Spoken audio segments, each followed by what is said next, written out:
요한복음 12장 37절에서 41절 말씀 교독하시고 마지막 절은 같이 보겠습니다. 이렇게 많은 표적을 그들 앞에서 행하셨으나 그를 믿지 아니하니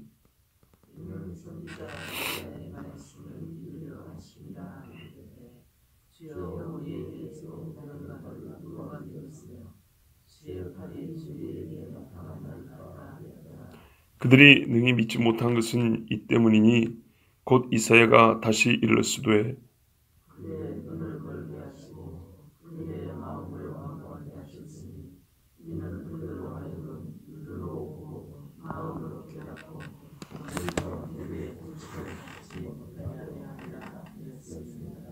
이사야가 이렇게 말한 것은 주의 영광을 보고 주를 가리켜 말한 것이라. 아멘.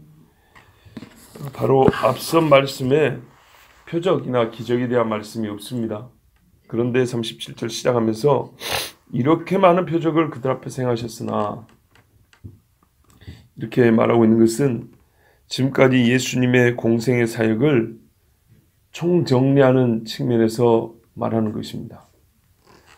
어제도 말씀드렸다시피 이제 이후로는 요한복음의 기록으로는 예수님이 공개적으로 자기를 드러내는 일이 이제 없습니다. 이제 마무리가 되어 갑니다. 맨 뒤에 여기 44절에 마지막 한 단락 정도 있고, 그 다음부터는 13장에 가면은 6월절 전에, 여기는 하루 전에 이야기입니다. 그래서 발 씻는 이야기 이렇게 말을 하죠. 지금까지 이 모든 공생의 사역을 십자가 전까지를 정리하는 차원에서 요한은 한마디 이렇게 말했습니다. 예수님의 말씀도 많이 하셨고 한 일도 많은데 이 모든 건 하나의 표적이라 그랬습니다. 실제로 요한복음에는 그 가나 혼인잔치 있지 않습니까? 그것부터 표적이라고 이렇게 말하고 있죠. 기적은 기적인데 예수님을 나타내는 기적이라는 뜻입니다. 표다 이런 말입니다. 이렇게 많은 표적, 엄청나게 많다. 부족하지 않다는 겁니다. 그것을 그들 앞에서 누구든지 볼 수 있고 들을 수 있고 충분히 이해할 수 있게 그렇게 해주셨다는 겁니다. 저 비밀리에 몰래 한 게 아니란 거죠. 그렇다면 어찌 되겠습니까? 예수님을 믿는 게 정상이라는 얘기입니다. 이렇게 많은 것을 그들 눈앞에서 했으니 그들이 예수를 믿어야지 누가 예수를 믿겠냐는 겁니다. 도대체. 특별히 나사로를 죽은 자 가운데서 살리셨던 일이 불과 얼마 전입니다. 그러면 반드시 예수님을 믿는 것이 우리 한국식 말로 하면 두말하면 잔소리인데 믿지 않더라는 얘기입니다. 나사로 살렸을 때도 믿지 않고 도리어 죽이려 하였다는 것을 우리는 잘 알고 있습니다. 그 대제사장과 바리새인들이 이제는 나사로까지 죽여야겠다 그랬다 그랬죠. 왜냐하면 대제사장은 주로 사두개인인데 사두개인의 교리에는 부활은 없는 것인데 지금 죽은 자가 살아나 버렸으니 이 나사로를 그대로 두면 부활 교리도 안 믿고는 못 베긴단 말이죠. 그러니까요, 자기들이 틀린 것을 믿고 있었다는 걸 인정하는 게 아니고 틀린 것을 믿고 있는 것을 지키려고 예수님도 죽이고 나사로도 죽이고 이런 못된 짓을 한 것이 바로 유대인들의 죄입니다. 자, 그러면 이 총체적인 불신앙에 대해서 궁금할 법도 하지 않습니까? 왜 이렇게 했는데도 불구하고 믿지 못할까에 대하여 나 같아도 궁금하겠어요. 예수님 옆에서 3년 동안 따라다녔고 이제 훗날 그때 당시도 충분히 의미를 가질 수 있지만 이제는 성령의 임재에 따라 성경 말씀을 충분히 본래대로 깊이 처음부터 옛적의 선지자들처럼 볼 수 있는 눈을 가진 사도 요한이 마지막에 있을 그 요한계시록의 계시까지 다 받은 그 요한의 입장에서 그 누구보다도 이 문제에 대해서 우리에게 잘 가르쳐 줄 수 있는 사람 아니겠습니까? 그래서 하나님은 요한을 통해서 이 가장 근본적인 불신의 문제, 그리고 이 불신의 근본적인 이유에 대해서 생각하게 하고 예수님의 전체 사역을 정리하는 그 시간대에 우리에게 전체를 정리하는데 왜 전체적으로 믿지 않느냐? 이 총체적 난국 불신앙에 대해서 우리에게 질문하고 답하면서 우리 좀 귀한 계시를 해주고 있습니다. 자, 왜 이렇게 믿지 않는가에 대하여 선지자 이사야의 말씀을 이루려 하심이라 하는 겁니다. 이게 이사야 때부터 이미 예언된 말씀이라는 겁니다. 그러면 하나님이 아무거나 예언하고 예언했기 때문에 이루는 그런 분이냐? 그건 아니죠. 아무거나 예언한 게 아니고 예언할 이유가 있어서 예언하고 그 이유 있는 예언에 대하여 신실하게 지키시는 분이 하나님이시죠. 그러면 이제 진짜 문제는 이겁니다. 예언자가 그렇게 예언을 해서 하나님께서 반드시 지키셨다는 건데, 전제는 뭐냐면 예언자는 항상 아무거나 예언하는 것도 아니고 그럴듯한 걸 예언한 게 아니라 반드시 예언해야 될 것들을 예언한다는 겁니다. 그렇죠? 그럼 반드시 예언이 뭐냐면 이 사람들이 안 믿는다는 예언을 했다는 겁니다. 그렇죠? 이사야가 하나님이 반드시 예언하라고 준 말, 하나님의 지혜와 하나님의 공의에 따라서는 이들이 믿지 않을 것이라는 예언을 하게 했다는 겁니다. 그리고 그 예언을 하나님이 하셨으므로 지금 이들은 반드시 믿지 않는다는 겁니다. 이제 궁금한 건 이거죠. 그러면 하나님이 합당한 이유가 있어서 그런 건데 왜 이스라엘 사람들이 믿지 않는 것을 예언하게 하셨을까? 하나님이 보시기에 이들이 믿지 않게 할 만한 이유가 무엇이었을까? 그것을 우리가 찾아봐야 되겠죠. 그게 제일 중요한 겁니다. 그러니까 이거를 딱 정리하면 하나님께서 어느 땐가는 이것들은 더 이상 믿지 못하게 만들어야 되겠다 라는 판단이 있을 때가 있고, 그래서 예언자를 통해서 이제부터는 얘들은 믿고 싶어도 못 믿는다고 말해라, 이렇게 예언을 하게 합니다. 그리고 실제로 아무리 믿으려고 해도 믿지 못하게 만들어버립니다. 그래서 예언의 성취입니다. 그러면 이 무시무시하고 이 무서운 예언, 즉 얘들은 이제부터 못 믿게 만들어버리겠다라는 이 하나님의 말하자면 진노잖아요. 이 진노가 내리게 된 원인이 뭘까요? 이걸 알아야겠지 않습니까? 왜? 만약에 내가 이런 저주를 받으면 어떻게 할 겁니까? 너는 믿고 싶어도 앞으로 못 믿어. 절대 너는 믿을 수가 없게 내가 만들어버릴 거야. 얼마나 무섭습니까? 이건 딱 지옥 가라고 하는 소리밖에 안 되잖아요. 어떤 행위를 하고 어떤 삶을 살면 하나님이 너는 앞으로 죽었다 깨어나도 믿지 못하게 만들어버린다, 이렇게 하냐 이 말이죠. 이것을 깨닫는 것이 초점입니다.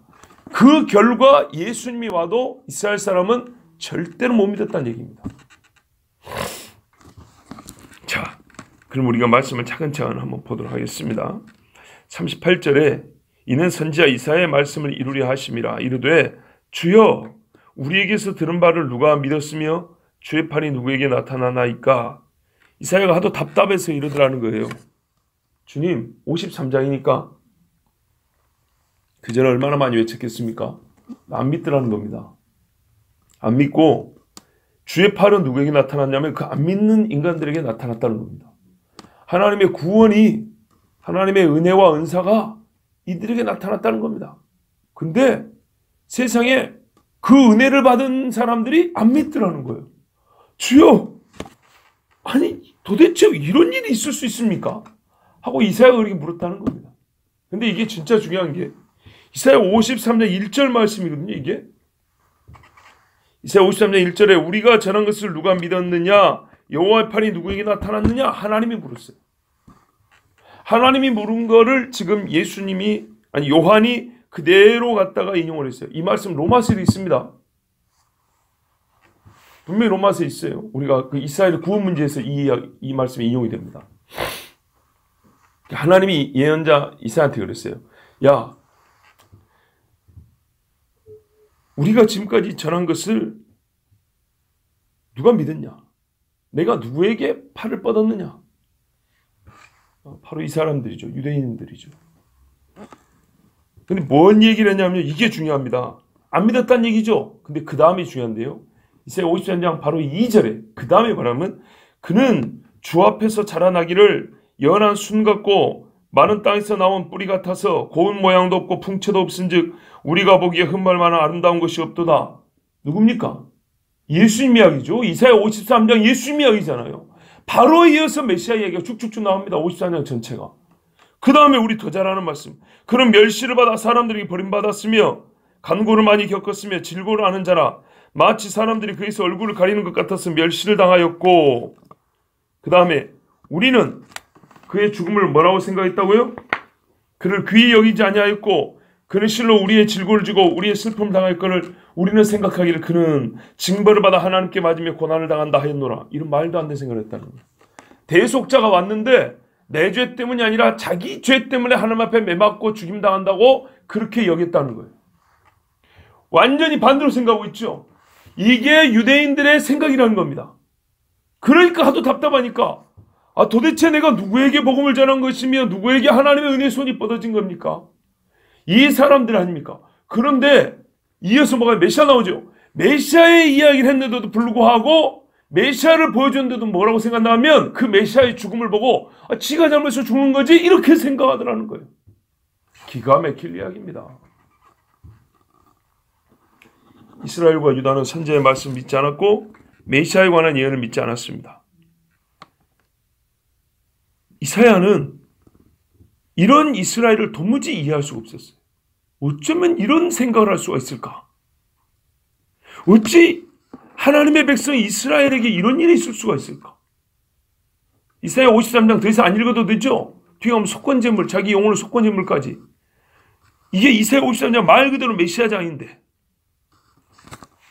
이런 메시아를 말해줘도 믿지 않는 인간들이다. 바로 이게 이사야 당시 때 이스라엘 사람들의 영적인 상태였고 그게 그대로 이어졌다는 얘기입니다.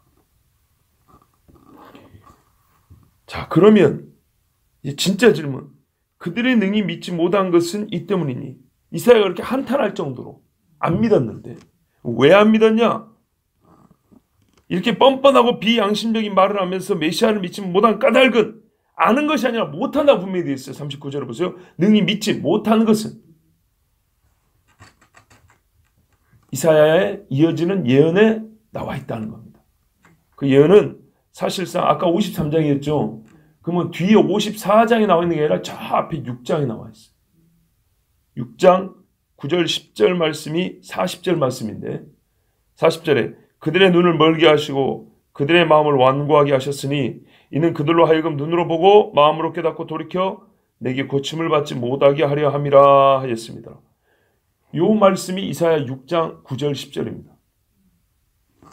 그러니까 53장의 메시아에게 가기도 전에 6장부터 이미 하나님께서 이스라엘 사람들로 하여금 눈으로 봐도 못 본 것이고 들어도 못 들은 것이고 마음은 완악해서 절대 깨닫지 못하리라 하나님이 이미 이렇게 말씀하셨기 때문에 장차 메시아에 대한 이야기를 들어도 절대 못 믿을 거다. 이렇게 말을 했고 실제로 예수님이 오셨는데 이사야 53장 같이 우리 죄를 지고 질고를 겪었는데 이스라엘 사람 당사자들 하는 말이 저 사람은 거짓 선지자로 자기 죄를 지고 십자가에 매달렸다고 이러고 왔다 이 말이에요. 그러니까 이거를 보는 유대인들 입장에서 믿는 예수쟁이들 입장에서는 특히 사도 요한같이 보는 입장에서는 이거를 이해할 방법이 없는 거예요. 그런데 성령의 감동을 다해 선교를 줬더니 자기에 관한 모든 것이죠. 이사야 때 이미 이렇게 기록해놨던 거예요. 그럼 도대체 하나님이 왜 이 사람들을 못 믿게 하셨을까 봤더니 6장에 그 답이 있더라는 거예요. 하나님이 내가 그들의 마음을 딱 붙잡아서 못 믿게 만들어 보겠다는 거예요. 그러면 6장에 하나님이 그 말씀 주셨다는 거는 도대체 이사야 사역의 초창기죠.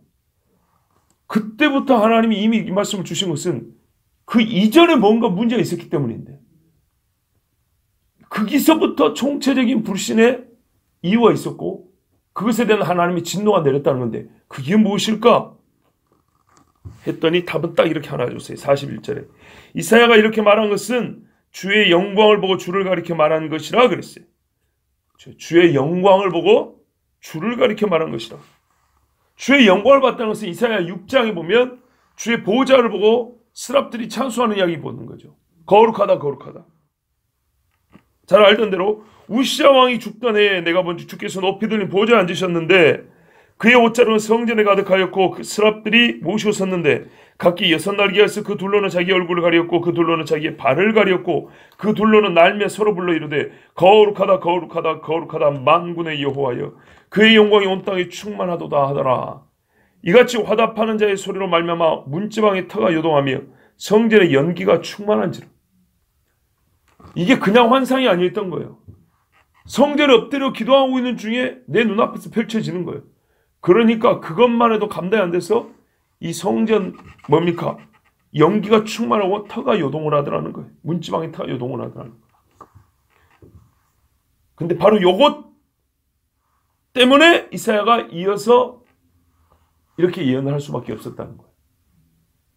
희한하죠? 주의 영광을 보고 주를 가리켜 말한 것이다. 그러니까 그때 주의 영광을 받고 그때로부터 이제 뭡니까? 주와 관계된 예언을 하게 된 것인데 7장에 처녀가 잉태하여 이렇게 나오잖아요. 9장에 기머자나 모사라 11장에 이새의 줄기에서 쭉쭉 나온단 말이에요. 그 이후에 이제 예수님에 관한 예언을 이사야가 하게 된 것이고 지금도 그래서 지금 이 예수님에 관한 이야기로 요한은 이사야 예언을 들어 말하고 있는 거예요. 그 다음에 9절 10절이 나와요. 아까 6장이라고 그랬죠. 9절 10절에 여호와께서 이르시되 가서 이 백성에게 이르기를 너희가 듣기는 대로도 깨닫지 못할 것이요 보기는 보아도 알지 못하리라 하여 이 백성의 마음을 둔하게 하며 그들의 귀가 막히고 그들의 눈이 감기게 하라. 염려하건대 그들이 눈으로 보고 귀로 듣고 마음으로 깨닫고 다시 돌아와 고침을 받을까 하노라 하시기로. 이게 염려예요. 고침을 받을까 이게 염려예요. 절대 고침을 못 받아야 되는데. 근데 이 말씀 어디 나온다고요? 문지방의 터가 요동할 정도로 하나님의 영광을 본 직후에 하나님이 이사야에게 주신 말씀이에요. 그 중간에 우리가 잘 아는 누가 나를 위하여 갈까? 내가 누구를 보낼고 이게 그 중간에 있는 거예요. 정리하면요. 하나님의 영광을 보고 벌벌 떨고 있는데 하나님께서 누가 나를 위하여 갈까? 그래서 이사야가 제가 가겠습니다. 그랬더니 그래 너 가서 할 이야기가 있다. 그게 뭐냐면 얘네들 눈 감기게 하고 귀 다치게 하고 마음이 완악해 해서 못 듣고 못 보고 믿지 못하게 한다. 혹시 깨닫고 회개하고 고침받을까 내가 염려가 된다. 얼마나 무섭습니까? 이사야 당시에도 외쳐도 안 믿을 것이지만 너의 외침으로 말미암아 그들은 절대로 이제 진짜로 메시아가 와도 못 믿게 되어버릴 거다. 내가 그를 위하여 너를 보내야겠다. 이게 딱 돌 맞아 죽을 짓 아닙니까? 그죠? 그러니까 이사야가 이거 가기 어려운 건데 하여튼 그래서 하나님이 이사야를 보냈어요. 요 6장 이야기거든요. 요게 원인이라는 겁니다. 이걸 요한이 뭐라 그랬어요? 주의 영광을 보고 주를 가리켜 말함이라. 주의 영광을 받고 그리고 주께로부터 받은 말씀을 듣고 다시 오실 주님을 내다볼 때 그때 일어날 일을 가리켜 말할 때 절대로 이스라엘 사람들은 메시아가 와도 못 믿게 될 거다. 여러분, 그러면 이게 답이라는 건데 근본적인 답은 안 나왔잖아요. 왜 하나님이 이런 저주를 냈지? 이게 안 나왔잖아요. 근데요, 답이 있어요. 그 답이 뭐냐면요. 그 키는 어디에 있냐면 6장에 뭐라고 하냐면 우시야 왕이 죽던 해라는 말에 키가 있습니다. 우시야 왕이 죽던 해에 그들이 못 듣고 못 믿게 하라는 말씀을 받았거든요. 우시야 왕이 누구냐? 그때까지 무슨 일이 있었는가? 그때 이 무서운 하나님은요 구원받기를 원하는 분이지 못 믿게 하는 분 아니잖아요. 근데 그때까지 무슨 일이 있었기 때문에 우시야 왕이 죽을 때부터 이제부터는 우시야까지 왔지 이제부터는 너희들 안 돼. 때가 거기까지였다는 거예요. 그러면 뭐 예상하겠지만 우시야 왕이 오기까지 이스라엘은 하나님께 불순종했다는 거죠. 근데 성경을 보면 이게 그대로 나타납니다. 우리가 잘 아는 여호사밧 왕이 있습니다. 찬송 불러서 전쟁 이겼다고 유명한 여호사밧 왕이 있죠. 그 사람은 분명히 뭐라면 하나님의 사람이라고 되어 있습니다. 근데 그 아들이 여호람이고 그 밑에 아들이 아하시아, 그 밑에 아들 요아스, 그 밑에 아마시아, 그 다음에 우시아입니다. 5대가 지납니다. 그런데 이제 더 무서운 게 뭐냐면 우시아가 죽은 다음에 일어나는 왕이 아하스입니다. 아시겠죠? 요 왕은 어떤 왕이냐? 그 자기 아들을 불에 살아 바치고 다메섹 시리아에 가가지고 우상 딴지 섬기는 걸 보고 배워와서 제사장을 시켜서 우상을 섬기는 제단을 성전에다 만들라고 시킵니다. 그리고 하나님이 모세를 통하여 만들어 놓은, 솔로몬을 통하여 만들어 놓은 제단 있죠? 그걸 치워버립니다. 본격적으로 아하스가 되면 성전 안에 침투해서 성전을 우상 섬기는 곳으로 바꿔버립니다. 그 전까지가 우시아입니다. 어떤 짓을 한가 보세요. 우시아 다음 때부터는 이 짓을 한다고요. 성전 자체를 더럽혀버린다. 그리고 히스기야 때 잠깐 깨끗하게 했죠. 그 아들 므낫세는 역시 똑같은 짓을 합니다. 성전을 더럽혀버립니다. 그리고 좀 있다가 요시아가 와서 또 좀 정결하죠. 그 다음에 나온 그 유다의 마지막 왕들은 또 매한가지입니다.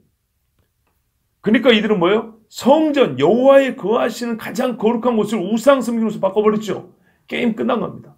바로 그 직전까지가 우시아인데 이들의 죄가 쌓이고 이들의 영적인 타락이 쌓이고 성전을 더럽히는 지경까지 가기 직전입니다.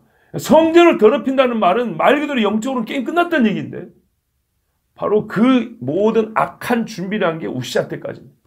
간략하게 보면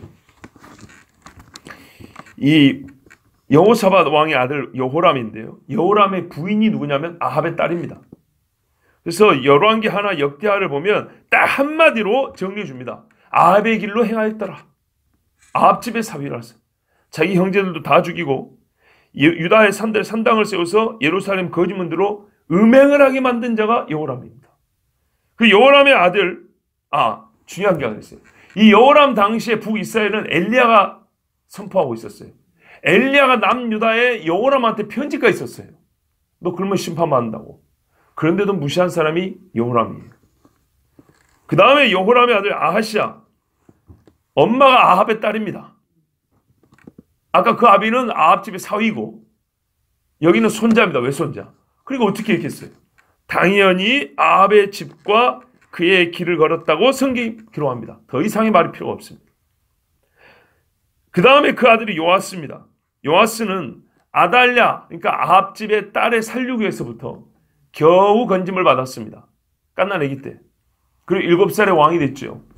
정말 은혜를 받은 사람입니다. 메부가 여호야다 대제사장이었거든요. 그래서 7살이 될 때 메부로 말미암아 왕위에 오른 사람이에요. 대제사장 때문에. 그래서 처음에는 하나님을 잘 섬겼어요.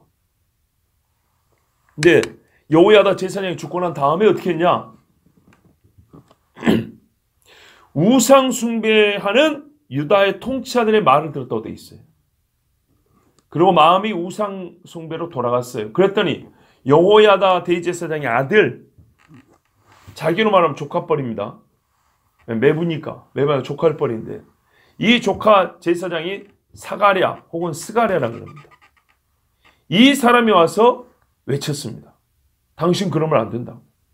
뭐라고 외쳤냐면 성경에 그가 역대하 24장에 보면 하나님의 영의 감동을 받아 24장 11절에 20절 21절에 하나님께서 이같이 말씀하시기를 너희가 어찌하여 주의 명령들을 범함으로 형통하지 못하느냐 하시나니 너희가 주를 버렸으므로 그분께서도 너희를 버리셨느니라 이렇게 외쳤어요.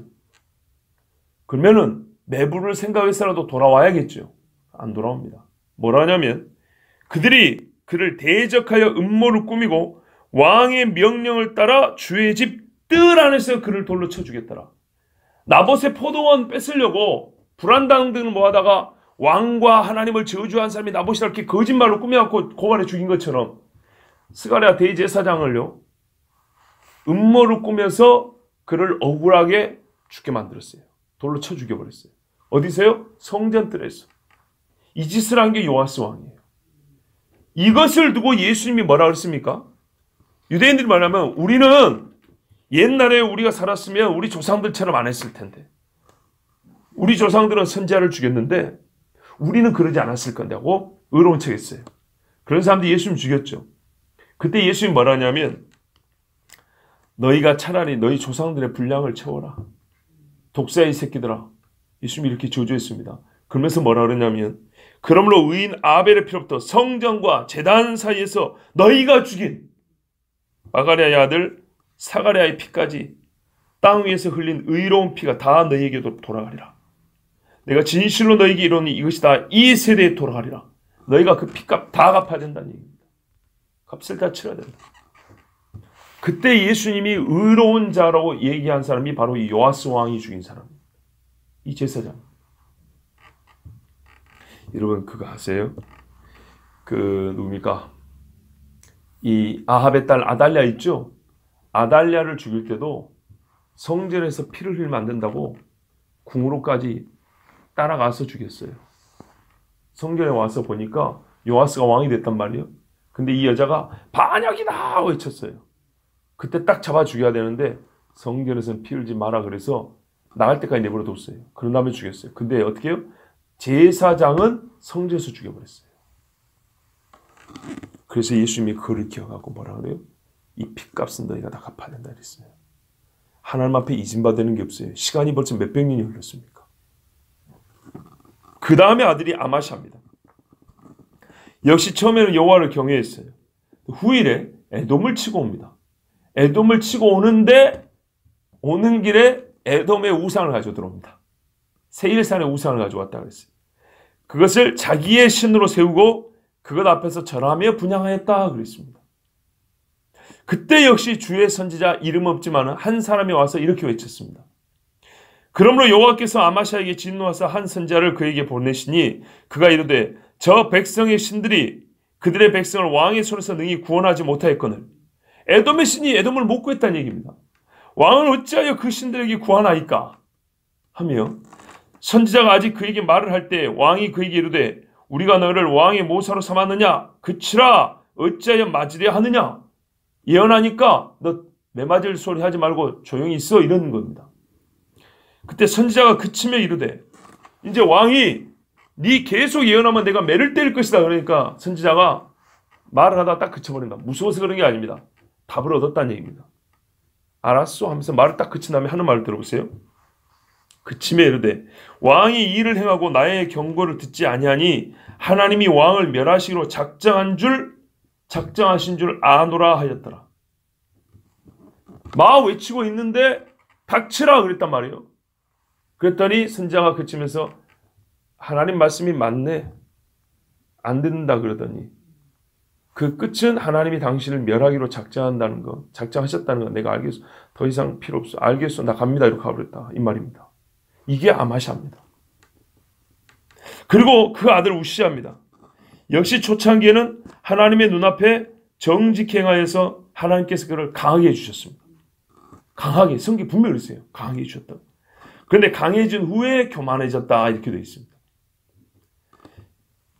역대하 26장 16절에 보면 그러나 그가 강하게 되매 그의 마음이 높아져서 그가 파멸에 이르렀으니 이는 그가 주 자기 하나님께 범법하고 교만하니까 죄를 짓더라는 거예요. 주의 성전에 들어가 분향제단에 분향하려 하였기 때문이더라. 제사장 노릇을 하려고 했던 거예요. 이게 큰 죄란 거 아시겠죠? 그때 어떻게 했죠? 하나님이 나병이 나게 해버렸죠. 예. 우시아 때부터 성전을 더럽히기 시작했어요. 왕이 성전에 들어가서 옛날에 나답과 아비후도 잘못된 불을 갖고 가다가 죽었죠. 그런데 잘못된 불 정도 아니라 해서는 안 될 사람이 자기 자신이 그런 존재가 아닌데 자기를 정결하게 하지도 않은 이 악한 왕이 교만한 마음으로 내가 하겠어. 그 재단 그 불 향단 줘봐 하고 이거 향불 들고 갔다 이 말이에요. 그러니까는 제사장들이 말렸어요. 근데 안 데리고 갔어요. 그때 이마에 나병이 바라더라. 성전을 더럽히기 시작한 사람이 우시아. 그리고 그 아들 다쳤다고요? 여기에 우상단을 세웠다 그랬죠. 그 왕이 죽던 해라는 겁니다. 이 사람은 죽을 때까지 혼자 있었고요. 나병 환자라고 해서. 그리고 주의 집 성전으로 더 이상 못 올라갔습니다. 그리고 죽었습니다. 그러니까 이게 결정적인 거예요. 주의 성전이 세상의 악한 왕으로부터 더럽힘을 당하기 시작한 때가 본격적으로 더럽힘을 당하기 시작한 때가 우시야인데 그 우시야가 죽은 해 그 이후에는 더 많은 사람이 성전을 더럽힐 것입니다. 성전을 더럽힌다는 걸 여러분 영적으로 보세요. 예수님이 자기 몸을 가리켜 말했다고 그랬어요. 임마누엘 하나님의 은혜 중에 은혜를 구약 시대도 마찬가지입니다. 여러분 성전을 더럽힌다는 것은 죄 중에 가장 큰 죄에 속합니다. 맞습니까? 예. 바로 그가 죽던 해에 주님이 하신 말씀이니까 뭐예요? 이들의 영적인 타락은 갈 때까지 갔다 그 말입니다. 더 이상 무엇을 더럽히려? 이미 온 천지에 우상단지가 가득하고 지붕마다 하늘의 여호와에게 제주를 붓고 절을 하는 향불을 켜놓고 골목마다 거리마다 우상단지에서 이게 불교 국가인지 기독교 국가인지 알 수 없을 정도로 믿을 때는 거리마다 십자가지만 안 믿으면 거리마다 우상이요 점쟁이 깃발이요 불상이 세워질 거 아니겠습니까? 그게 유다 땅이었습니다. 그리고 마지막 남은 최후의 보러 오시는 성전을 더럽히기 시작한 그 왕이 죽었을 때 하나님이 이들이 어디까지 갈 것인가 알 수 있죠.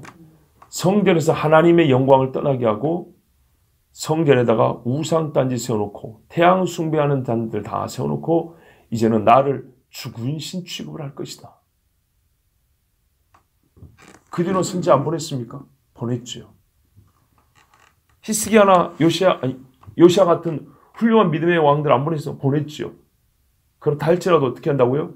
돌아오지 않아요. 이미 그들은 갈 때까지 가버렸어요. 여러분 뿌리 깊은 배도의 길을 이미 오래전부터 걷고 있었습니다. 제가 성경 구절이 정확히 생각이 안 나는데요. 뭐라고 기록이 됐냐면 어제 우리가 여기 공부할 때 에스겔 공부를 했거든요. 에스겔서 공부하는데요. 어떤 말이 나왔냐면 너희의 배도 이 죄악은 출애굽 때부터 이어져 온 거라 이렇게 말씀하고 있어요. 출애굽 때부터. 하나님이 얼마나 오래 참으셨는가 한번 생각을 해보세요. 실제로 그렇지 않습니까? 출애굽 때부터 광야에서 하나님을 시험하고 이렇게 왔었어요. 그래도 하나님이 사사를 보내주고 다윗과 솔로몬 같은 정말 훌륭한 왕 또는 부여와 평강의 때를 허락해 주셨어요. 그런데도 불구하고 남북이 쪼개지기 시작하는데도 깨닫지 못하고 그 이외에도 선지자들을 숱하게 보내줬는데도 역시 깨닫지 못하고 설마 했죠. 거기서 몇백 년이 지났으니 자기 당대는 별일 없을 거라고 지나갔던 사람이 얼마나 많았겠습니까? 근데 말 그대로 그 당대가 와버리면 이제는 돌아오려고 해도 못 돌아올 것이다. 이거 진짜 무서운 겁니다. 제가 만든 이야기 아닙니다. 성경이 말씀하는 겁니다. 그래서 이때 하나님의 저주로 말미암아 어떻게 된다고요? 시간이 수백 년 흘렀는데 진짜 메시아가 왔는데 이렇게 많은 기적을 해도 못 믿더라는 겁니다. 극소수만 돌아오고 오히려 사마리아 여인과 사마리아 동네 수가성 사람들은 돌아오는데 유대인들은 못 돌아오더라는 겁니다. 왜냐하면 이게 참 괴로운 이야기인데요.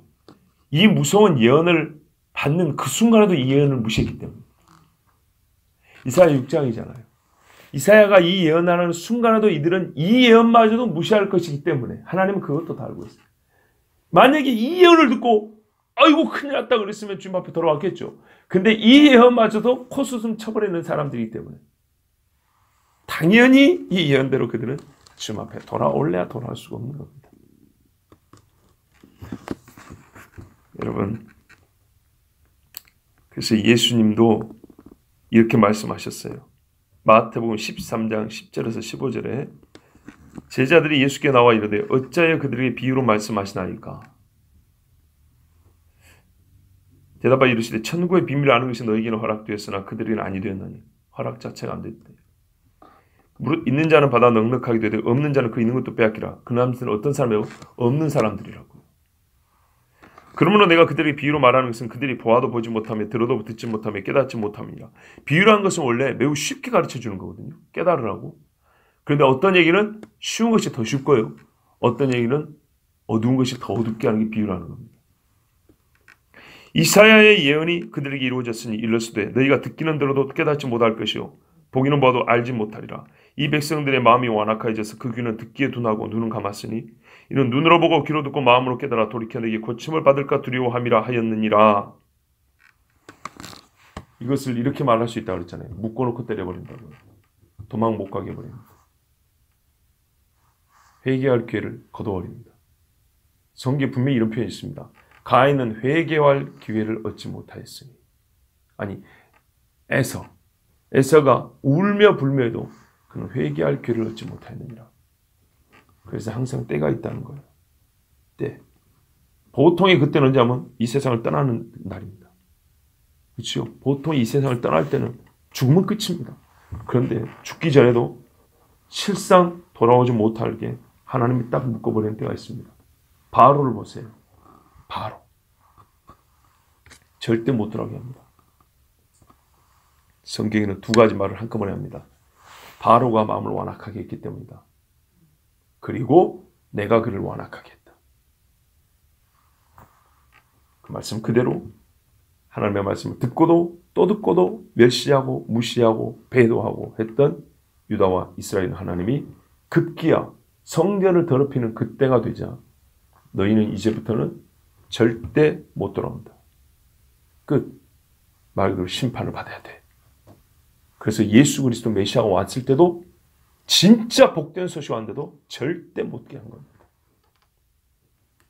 그러면 여러분 같으면 이제 그 다음에 뭘 물어보겠습니까? 너무 무섭고 끔찍하죠. 같은 유다 사람으로서 여러분이 이사야 같으면 아멘 그러고 말겠습니까? 하나님이 하신 말씀입니까? 아멘 아멘입니다만은 그 다음 이런 질문을 할 법합니다. 주님, 그렇게 무서운 일이 계속합니까? 아니면 어느 정도 지나면 하나님 다시 풀어주실 겁니까? 이렇게 물어볼 수 있죠. 제자들도 물어봤잖아요. 그때 어느 정도 언제 물어본 것처럼 이사야도 물어봤습니다. 11절입니다. 그 다음 아까 6장 11절 내가 이르되 주여 어느 때까지니까 했더니 정말 갈급한 마음으로 물어봅니다. 세상에 이스라엘이 버림받을 이 무서운 일은 언제까지입니까? 이렇게 물어봤어요. 그랬더니 주께서 대답하시되 여기서 주는 여호와죠. 여호와께서 대답하시되 성읍들은 황폐하여 주민이 없으며 가옥들에는 사람이 없고 이 토지는 황폐하게 되며 여호와께서 사람들을 멀리 옮기셔서 이 땅 가운데 황폐한 곳이 많을 때까지니라. 이 땅이 완전히 망해지면 그때 다시 풀어준다 그랬어요.